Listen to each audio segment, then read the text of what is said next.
వ్యవసాయం అంటే దండగ కాదు పండుగ చేయటమే కాంగ్రెస్ ప్రభుత్వ విధానమని, అందుకోసం రైతుకు పంట రుణమాఫీ చేసేందుకు తమ మంత్రివర్గం ఆమోదం తెలిపినట్టుగా సీఎం రేవంత్ రెడ్డి తెలిపారు.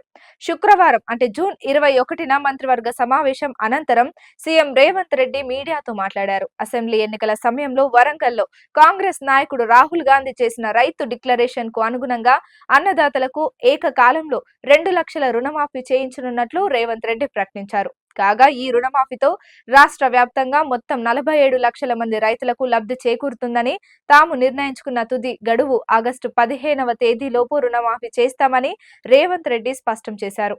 బీఆర్ఎస్ ప్రభుత్వం 2014లో మొదటిసారి 16,000 కోట్లు, 2018లో రెండోసారి 12,000 కోట్లు రుణమాఫీ చేసిందని రేవంత్ రెడ్డి వివరించారు. అయితే అప్పటి సర్కార్ 2018 డిసెంబర్ 11 కట్ ఆఫ్ తేదీగా నిర్ణయించిందని తెలిపిన రేవంత్ రెడ్డి, తన ప్రభుత్వం 2018 డిసెంబర్ 12 నుంచి మొదలుపెట్టి 2023 డిసెంబర్ 9 వరకు కట్ ఆఫ్ తేదీగా నిర్ణయించినట్టు పేర్కొన్నారు.